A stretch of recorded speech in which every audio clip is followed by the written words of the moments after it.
Yeah, would you say Jaylen Brown is underappreciated?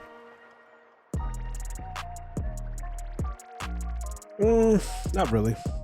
You don't think so?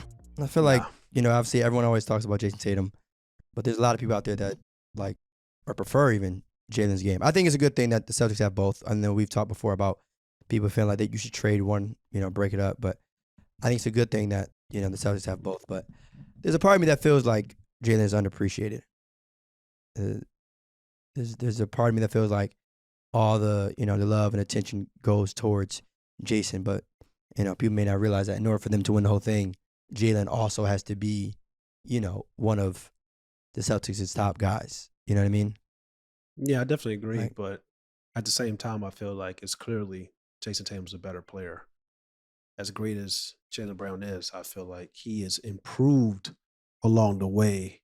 So that's why you may say like, yo, he's kind of underrated because like he didn't come in like very polished. Like Jason Tatum was very polished offensively. Jaylen Brown, on the other hand, like he was like a defender.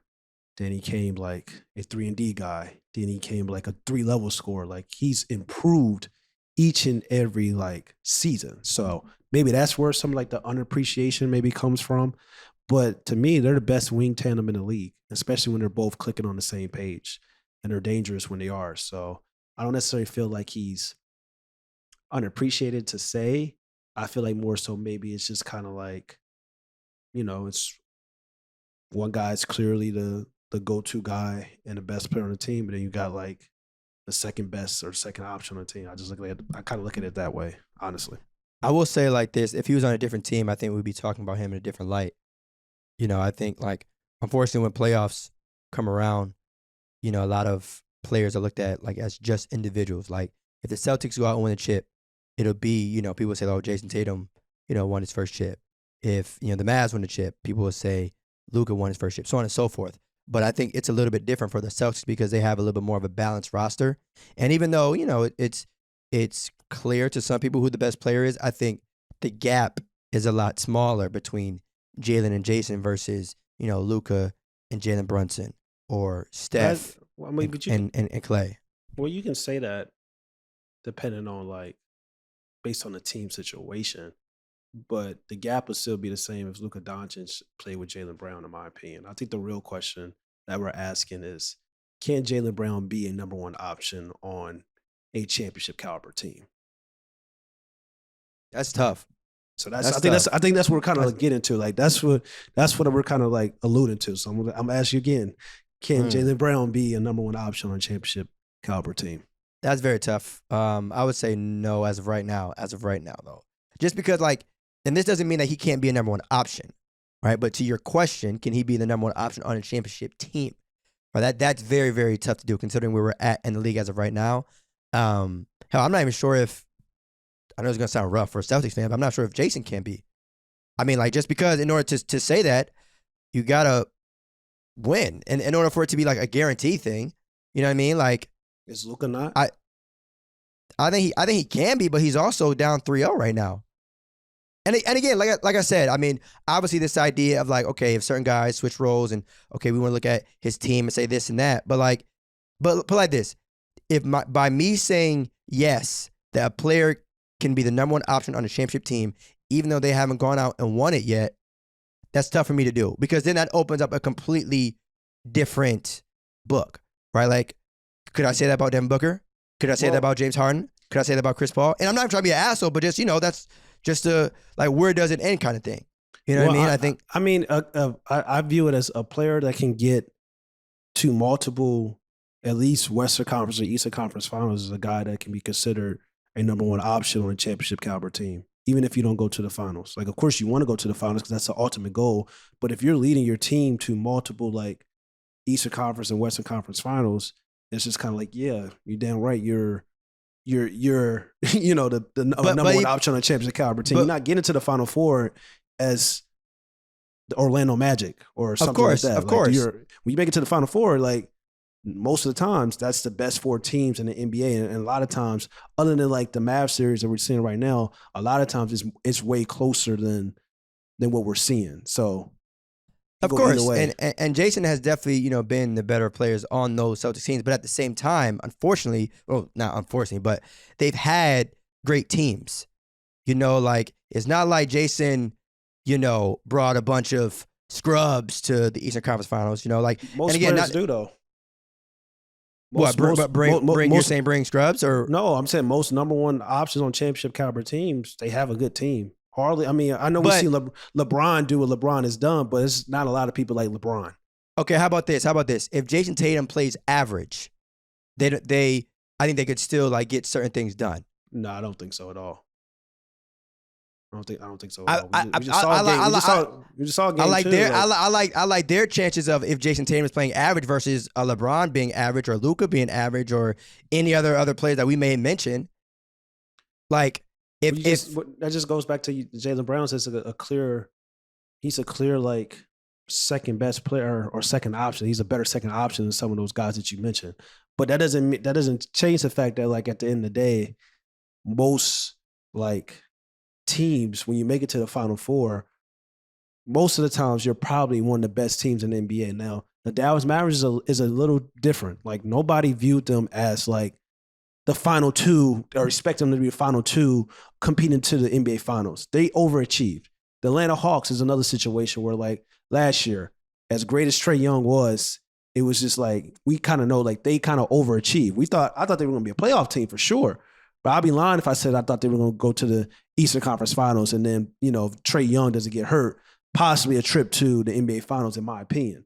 It's the same thing with, like, the Dallas Mavericks. So it's tough. But most of the times, like, when you make it to the Final Four, you're on a championship caliber team. Oh, yeah, absolutely. I mean, I agree with that. But like I said, it's just tough for me to come out and say outright that, like, you know what, definitely yes, considering that it hasn't been done before. Like that's the case. Like, do you feel that way about Paul George? That's what I was about to say. Yes, Paul George has proven that he's the number one option on the championship caliber team. He ran up against LeBron. Well, he hasn't proven that though. That's not the same thing. What do you mean No. If you're saying that he can do it, all right, cool. I understand that, but you can't say that he's proven that he can be the number one. Like he hasn't proven that. He hasn't won it because he hasn't won it. I mean, but then you get into a category of like, okay, so if you don't win a championship, then you're not a number one option on a championship caliber team. If you're making it to the finals and you're knocking on the door of the multiple Eastern Conference Finals or Western Conference Finals, to me, you're number one option on a championship caliber team. Because one, you're not getting that close and for no reason. So that's like saying Charles Barkley, because he didn't lost to Michael Jordan in the finals, that he's not a number one option on a championship caliber team, or Gary Payton was a number one option on a championship caliber team. So that's a dicey situation. So now you're just saying like basically you got to just get to the finals in order to be I don't agree with that. First of all, Charles Barkley is a clear-cut Hall of Famer. Charles Barkley is an MVP. That's not the same thing. And Charles Barkley lost to a peak Michael Jordan. That's not the same thing at all. But if we're talking about you got to win it, then to me it is, because Paul George is a Hall of Famer. Absolutely. So I think Charles is a more of a guaranteed Hall of Famer, though. Yeah, Charles is. Yeah, I mean, top 50 player of all time. Yeah, definitely. But I'm just saying, it's not like we're gonna pretend that like just because Paul George ain't make it to the finals, just because James Harden didn't make it to the finals as a number one option on a championship caliber team. But are we gonna sit and say that during this Houston run that James Harden wasn't a number one option on a championship caliber? Are we really going to do that because he didn't win the finals and he ran up against the Warriors? He ran up against a better team. Like, teams matter. Okay, absolutely. You know, it's funny, of all the people that we just named, not near one of them even went to the finals, let alone win the whole thing. That's what I said. James Harden, Jayson Tatum. James Harden's been in the finals. Jayson Tatum's still young. Okay, cool. As a number one option.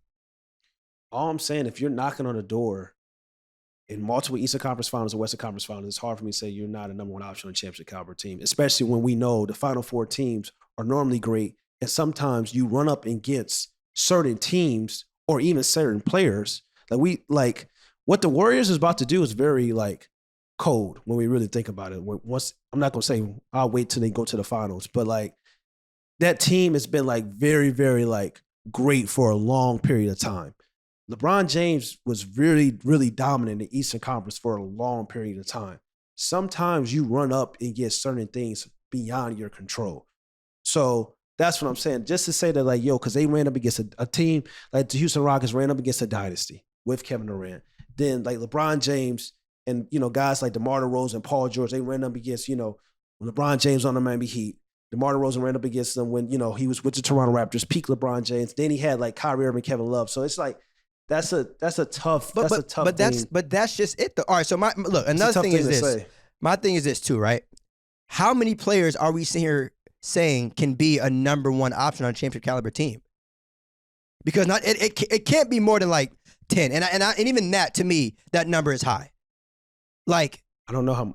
That's the beauty of it. Like, that's why, again, we talk about this rare air. Not everyone can be, and it's no shot to Jayson. It's no shot to any of the players we just named.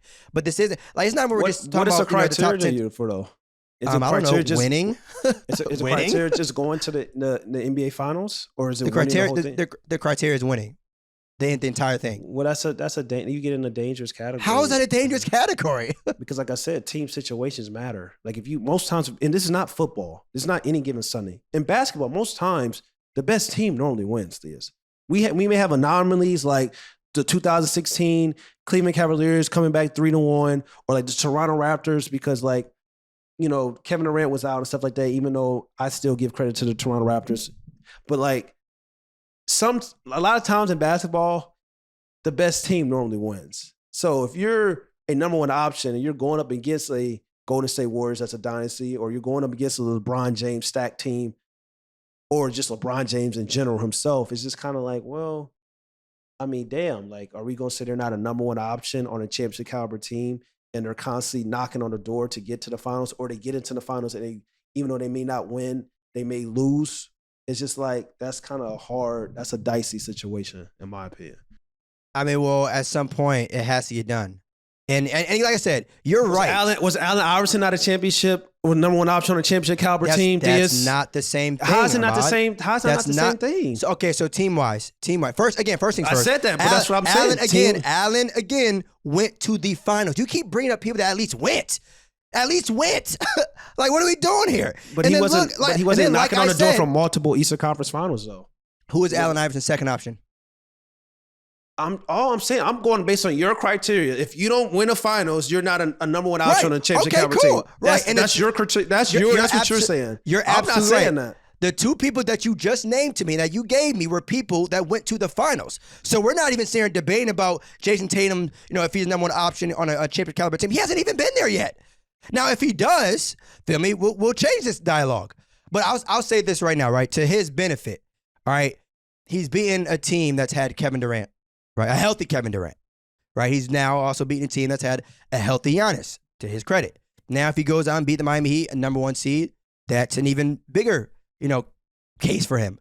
But at the same time, my statement still stands. He has a better team balance-wise compared to those other guys. If Allen Iverson had average games, bro, they lose. Why do you, like the same case with all those other players? Like, I think if Jayson has an average game, the Celtics still have a chance of winning. That's not the case with AI. AI, just like Trae Young, like guys, just like Luka, guys like you keep throwing Luka in this category, but Jaylen Brown has a 40-point performance in the NBA playoffs. Also has multiple 30-point games. So it's just like, if Luka has a bad game, okay, you're right. He still has. Yep, like Jaylen Brunson hasn't been like a scrub this postseason. Who's better, Jaylen Brown or Jalen Brunson? It's not about who's better. It's the fact that you're saying that, like, oh, one player's team is so much better, and if they have a bad game, then the second best player can take them home. All I'm saying is just like, you acting like Jaylen Brunson hasn't been hooping this postseason. And then for your argument about the whole Jaylen Brown situation, Jaylen Brown dropped 40, but it wasn't like a really impressive 40 if you want to really get real about it. It was a 40 like, he was going to work, but it was like, he cost them really the game if you look at key moments, forcing them turnovers. So it's a lot of things, like not all 40s and 30-point performances are the same. So I get what you're saying, that Jaylen Brown is a better player than Jalen Brunson, and then that the Boston Celtics have a better team, and they're more likely, if Jayson Tatum struggles, to be able to compete and win. That is fine. Like, and I will combat that by saying, well, most of the times where you're in a top four situation, where Eastern Conference, Western Conference situation, most of the times, like, you're on a really good team. Like, that's just what it is. So, and I'll just say this too. It's tough for me to answer, right? I don't say like Jayson Tatum or Luka or Paul George or anyone that doesn't have a championship, or even James Harden. I don't say that with ease. Like, I don't say it with confidence. I'm just saying, considering the other players that are currently in the league today that have already done it, right? Like, now, fortunately for Jayson, the LeBrons, the Giannis, the KDs aren't still playing, but Stephen Curry is, right? Stephen Curry has proven that he can be the best player on a championship team. He's already done that. Stephen Curry, he's the greatest like ceiling raiser in the history of the game too. Because honestly, like you say that, he's proven he can be the best player on the championship caliber team. He's been to multiple finals, but you know what? He's also been blessed with a favorable team situation, unlike a lot of Hall of Famers, unlike a lot of all-time greats, unlike a lot of his peers. So that's all I'm saying. It's just kind of like I can't. You swap Dame and Stephen Curry, Damian Lillard's going to the finals, bro, on these teams, and that's just a fact. So say that again. If you swap Dame with Stephen Curry, KD version of the Golden State Warriors, swap it this version of the Golden State Warriors, I think that Damian Lillard is still going to the finals. So to sit up and say, as your argument, because Dame has never been to he's been to one Western Conference Finals in his career. He's never been to NBA Finals. To sit up and say like, I don't know if Dame can really be like the best player on a championship caliber team when it's just like we look at like his team has never been as great as a lot of great, players in this league, like a LeBron, like a Stephen Curry, like a Kevin Durant. That's what I'm saying. That's a very like dangerous situation because we know the NBA is about team situations. Because if you look at the greatest, arguably people that call him the GOAT, I'm not gonna say arguably, like Michael Jordan. No matter if you think he's a GOAT, top 2 of all time, top 3, whatever you want to say, like Michael Jordan didn't start winning until he had a great team around him. As great as he was, as dominant as he was the best player for a long period of time without really knocking no noise in the playoffs. As soon as he got a great team around him, he flourished. So that's what I'm saying. Team situations matter for a lot of these guys. Of course. And it's like that for all of them, to be very, very honest with you, right? Because even with LeBron, like he when he won his chips, he still had great players around him. So nobody, I don't care how good you are, nobody can get it done by themselves. So I agree. But at the same time, the reason why we put these certain players in certain conversations is because they've won. So, like I said, if Jayson goes out and wins, then all right, we active. But he has to do that. We active right? Now. And again, I need to see the whole thing. I need to see the championship. I need to see the championship. We acting now. We're not gonna sit here in front like you said. Like Kevin Durant knocked him out. Giannis knocked him out with the. You can talk about better team, this and that, but if you going up against the 2 arguably best players in the world and you knock them out, and it's just like for me to say, let's say he's can't be a number 1 option on a championship caliber team, and he's been to multiple Eastern Conference Finals. It's like, come on now, like what are we? What are we doing? All right, and he's 24 years old. Like. Still not even in his prime. Like it's kind of like that gets a little dicey. Even with Luka, like we can't sit up and talk about like Luka and Jayson Tatum. They arguably top 5, both of them, bro. Like for real, like real talk. They're arguably like top 5 players in the league. So I don't know most top 5 players in the league that aren't number 1 option on a championship caliber team. I historically I don't know, win or lose. Yeah. I mean, there has been many times I'll say in NBA history, but like I said. I think it all comes down to how many, and if you just had a guess, like if you had to throw out a number right now, how many number 1 options are there out there that you feel could be on a championship team? Let me reword that. How many players are there out there right now that you feel could be the number 1 option on a championship caliber team? Probably all the top 10 players in the NBA, honestly. You think the top 10? I think probably the top 10 players in the NBA can arguably all be considered number 1 option on a championship team, caliber team. Top 5 for sure. Top 3 guaranteed. So it's kind of like me. Top 3 automatic. Top 5, yeah, definitely. And then the probably like 6 to 10 ranges was like, yeah, a lot of things got to probably go right a little bit, but like probably so. That right there, that's another part of it too, right? So being a number 1 option, but putting a comma and say, but everything else has to. But that's why I broke it. That's why I broke it down. I was like top 3. I think guaranteed. Top like 4 to 5 range, 5 to 6 range is kind of like, yeah, most likely, definitely. And then that 6 to 10 range is like, yeah, they can be. They probably got to have a lot of things to go right. I think that's the best argument I can probably give you based on what you're saying. No, I'm with you. And it's crazy because I feel like 2 of those top 5 or even top 10 are on the same team. Joel Embiid and James Harden. But we see kind of where they're at now. You know what I'm saying? And I love James Harden, but James Harden's not a top 10 player in the league anymore. You don't think James Harden could be the number one option on a championship team? Not at this stage of his career, no. That's fair. It's unfortunate, but fair. He maxed out in Houston. Like, he maxed out. Body-wise, game-wise, like, he's in a role now where, like, he's transitioning to, like, sometimes the second best player on the championship caliber team to really, like, if you got James Harden as your third best player on the championship caliber team, you should be, like, good. Like, let's go to work. That's tough. Yeah, That's maybe tough. It may be tough, but it's just like based on it's true. It's true. Like, you know me, I'm not gonna. I love James Harden, like one of my favorite players. But it's just like, let's be real. Like, is James Harden's probably a top 25 player in the league right now? That's heavy stuff. Yeah, no, I'm saying, like, I'm not saying he's 25, but I'm just like, he's not. I know. Well, I mean, he's closer. He's closer to that 15 to 25 range than that 10 range to me. There we go. Okay, see, that's the number, because I could say James Harden is a top 100 NBA player. But yeah. But until you start to, Yeah, there we go. I mean, I'm just saying though, that's still true. If I say you're a top 100 player, that means I could still have you at number 2, right? Yeah. You know what I'm saying? Not to say that I think James Harden. Anyway, it doesn't matter. Talking about number one options here, and Yeah, so people that are in the playoffs, is Jimmy Butler number one option? Could Jimmy Butler be number one option on a championship caliber team? well, Jimmy Butler has been to the finals. I mean, if he's going back to the finals with Miami Heat, it's gonna be tough to say not.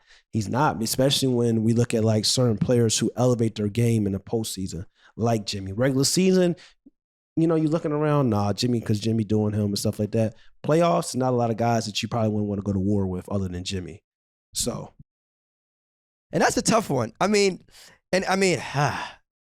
think what it is for me is like, if we were doing a question of like, okay, here's a group of guys, none of them have won it, but if you had to choose one to try and win a championship with as your number one option, who would you go with? You got your social cut right there for.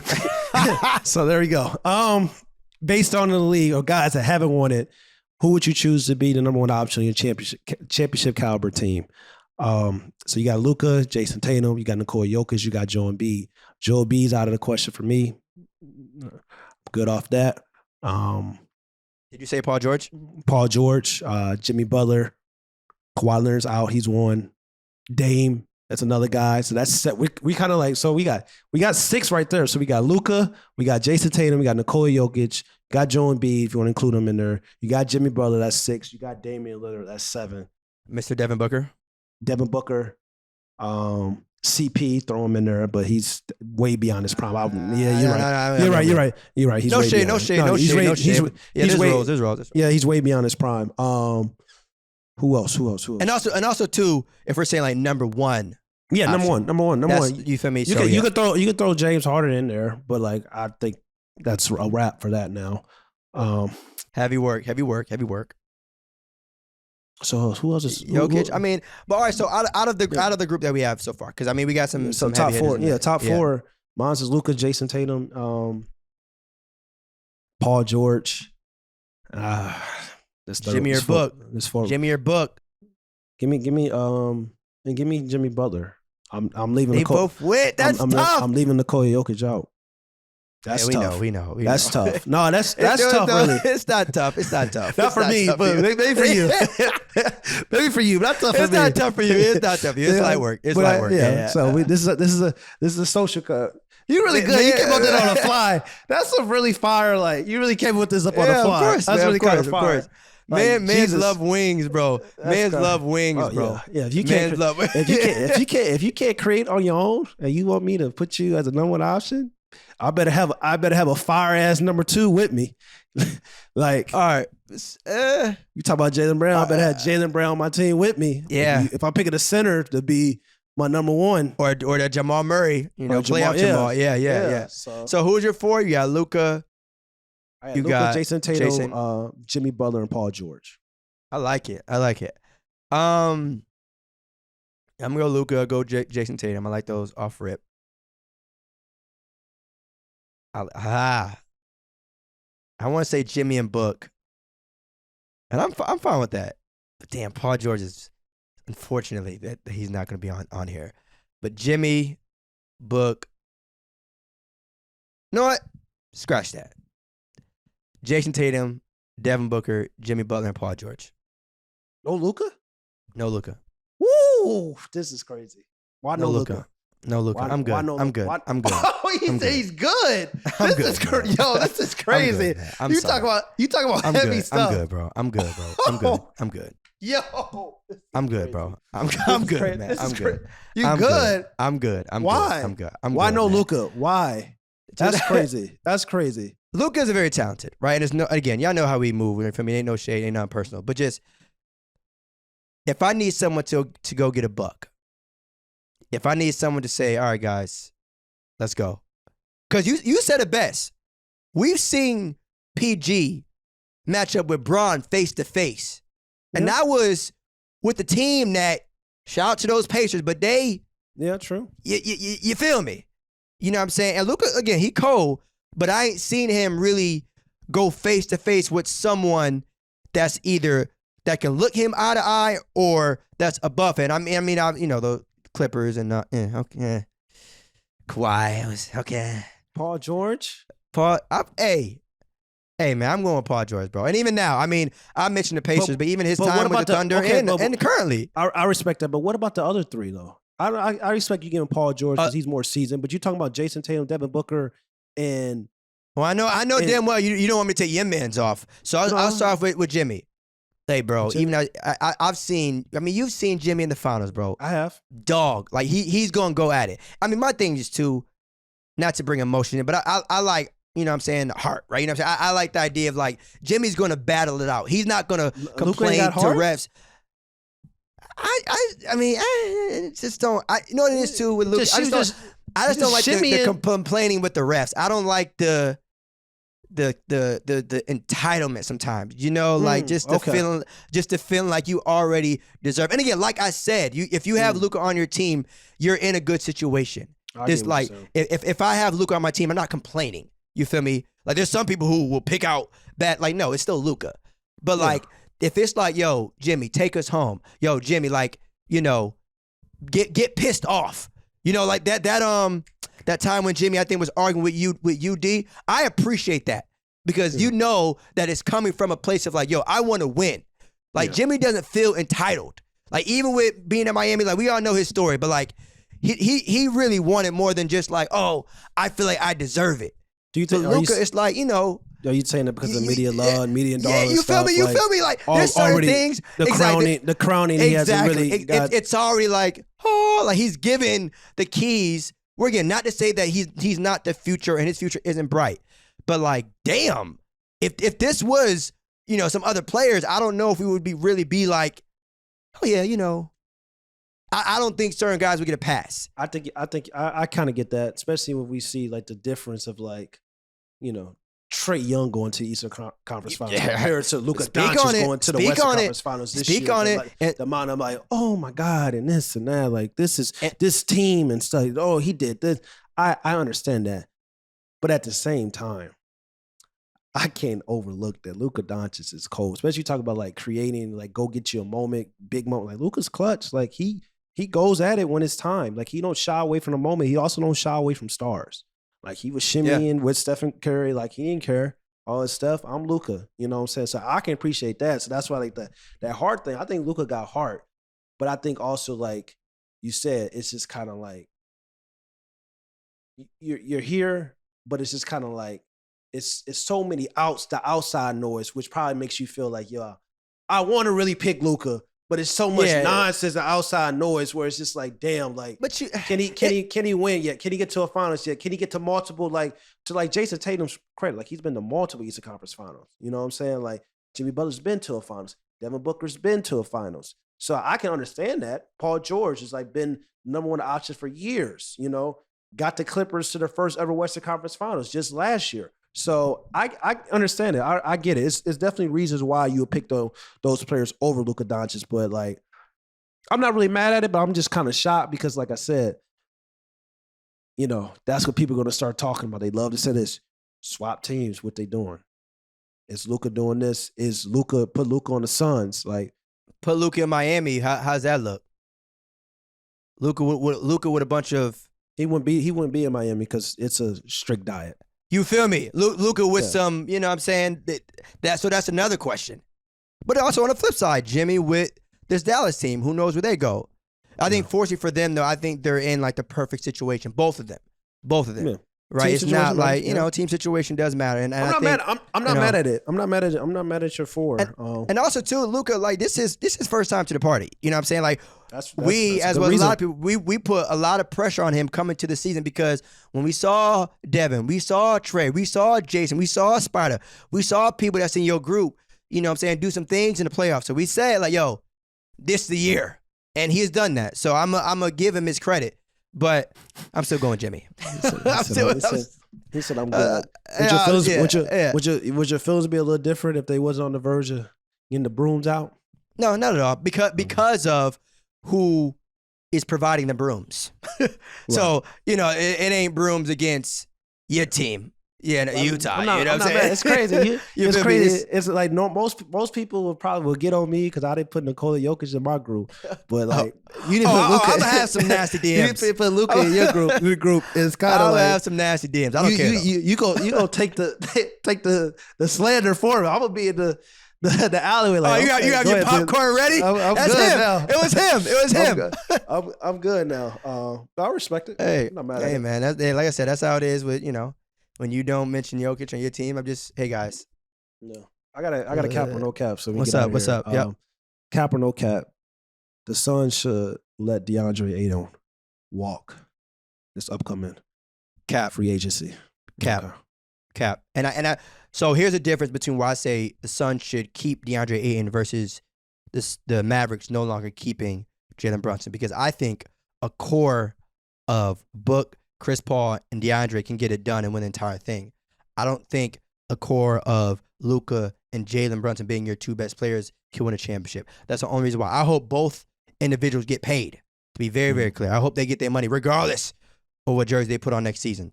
Mm-hmm. But in terms of should Phoenix keep DeAndre and pay DeAndre, you do that because you know that ultimately you can win the whole thing. And also, I would say because of the age of Chris Paul, you also want to make sure that your future is bright, no pun intended, but that the future looks good in Phoenix. And I think that can happen if you keep DeAndre. Now, again, Jaylen is also young, but I mean, I also think that Phoenix, even though they just got their ass kicked in Game 7, I still think they're in a better position to win than Dallas, even though, they just got it would have been more of a. I know this series with the Warriors would have been more of a fight. I know that for absolutely for the bottom of my heart. It's kind of like, and that sucks because like as real basketball fans and purists, like like certain things can happen in the NBA, just like in the NFL. Like that series is more like any given Sunday. Like the unthinkable kind of happened with the Dallas Mavericks and the Phoenix Suns. But most people, they probably played that shit over 10 times in a row. The Phoenix Suns are probably coming out on top, like 8 out of the 10. Right, so, but things happen. It don't matter. It don't matter exactly. Would you pay them the max? That's the whole argument. 17 and 10, shooting 59% from the field in a regular season. You would pay him the max. I would, because moving forward, because the thing is too, like I would pay him the max because I think you got to look at the alternative, right? If you don't pay him the max, or if you don't pay him an X amount of money, someone else is, right? Yeah. So we restricted free agent, yeah. But I mean, someone gonna pay DeAndre Ayton, right? Like he's still a very good basketball player. Now, if someone thinks he's like not worth the specific dollars that he's requesting, that don't even matter, right? The only thing that matters is if someone else is willing to pay him. Yeah. And that answer is going to be yes. So I think, you do what you got to do if you're Phoenix. Could be the Mavs. Ironic enough. But the good thing is for Phoenix is you've seen it work before, right? Like this is still a team that, I mean, technically they're still the reigning Western Conference champs. You know what I'm saying? Like they probably got 48 more hours, but they're still a team that just went to the finals. So at least you've seen the process work. If you're Dallas, you still might be one. And I keep using that example of Dallas just because paying Brunson, but you still might wonder, can this duo get it done? But if your Phoenix, there's comfort in knowing, like, all right, had we not gone up against Giannis, shit, it honestly might be a no-brainer. You pay DeAndre. Yeah. If you're keeping it funky, you know what I'm saying? So I think you're in a good position to be in. You got two young guys. You got a first ballot Hall of Famer on your team that still somewhat can get it done. No, let me not say somewhat for Chris Paul, but can get it done. It's going to tough. It's going to be, it's going to be unfortunate, but pay him. Yeah, I think you got to pay him. Rudy Gobert got paid. And that's heavy work, but I get it. Rudy Gobert got paid under max. And, offensively, it's not even close. If you're going to talk about like what elite thing does DeAndre do and compare it to Rudy Gobert, because people love to talk about defense. So, of course, Rudy Gobert is extremely elite on the defensive side of the floor. But offensively, it's rough. But you look at DeAndre Ayton, it's just like, well, DeAndre can play defense. He can score in a variety of ways. Like, he can rebound. It's just kind of like he's more of a well-rounded center than Rudy Gobert. So if I'm getting Rudy Gobert the max for just being elite defensively, well, I'm probably going to give DeAndre Ayton the max for being more well-rounded in general. One could argue, though, I kind of posted this already, but like on AKIDS NBA, my Instagram, one could argue they probably should do a swap. Like, Rudy Gobert go to Phoenix, DeAndre they go to the Utah Jazz. If they feel like, this situation with DeAndre Ayton is too like, it's over with. You know what I'm saying? They probably should sign and trade him somewhere. But you can't let him go for free. That's how I'm looking at the situation. Don't do that to Devin Booker. We've seen Spider.